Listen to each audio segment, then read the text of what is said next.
Every time a plane lands, each tire leaves around 1.5 pounds of rubber on the runway. Tires are stationary until touchdown, when sudden contact with the ground causes friction, quickly bringing them up to speeds of more than 150 miles per hour and producing temperatures around 500 degrees Fahrenheit. That temperature makes the tread rubber melt and bond to the runway and lights that guide pilots. The Airbus A380 is the largest passenger plane in the world, and it has 22 tires. That's over 30 pounds of rubber lost per landing, equivalent to the amount of rubber in 2 of your car's tires. So how does all of that rubber get removed, and what's so dangerous about it building up on runways? There is 2 things you need to consider when we're talking rubber removal from the runway.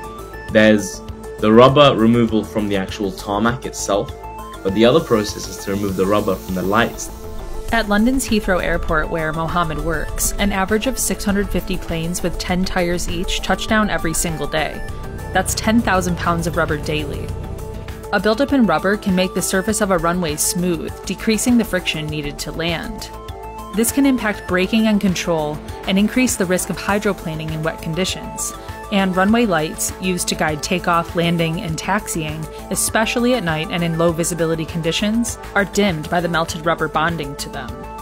Within the United States, the Federal Aviation Administration recommends that rubber deposition be checked weekly for any airport with at least 210 daily landings.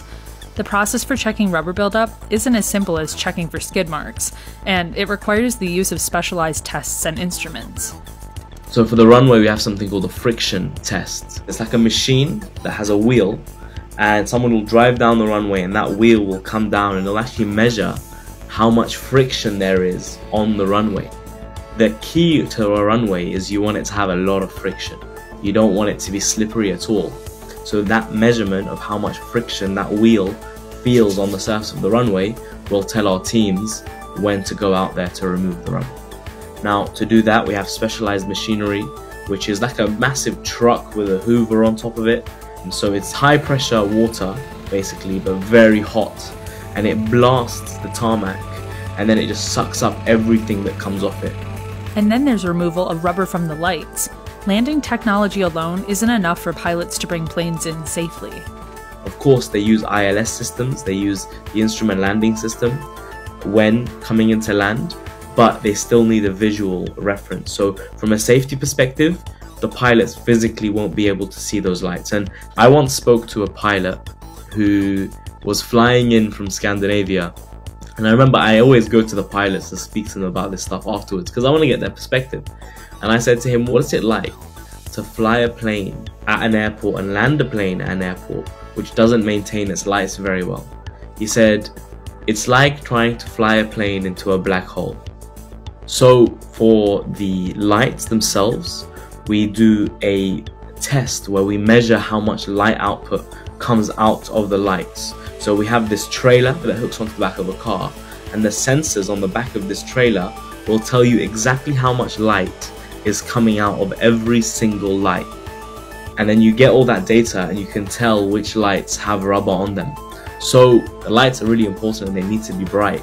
So to do that, we have another machine which uses dry soda, and it has somebody on the back with a lance, and they go from one light to another and they point this thing at it and they shoot powder, this soda powder, at the actual lens of the light, and they get rid of all the rubber that is on those lights.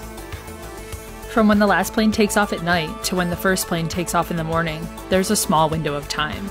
Our runways need to close, so we need to wait till the last plane departs, and then after the last plane departs, that's when our teams can come on. So if you wanted to clean every single light on the runway, you can't really do it all in one night because there's that many of them. So for the lights themselves, we remove it at least twice per week. This is something that people don't ever really think about, but there's a whole team of people whose responsibility it is to make sure that these runways are clear. And actually people benefit from this job all the time because the only way that they're able to go on holiday and enjoy the world is by using these strips of tarmac called the runways.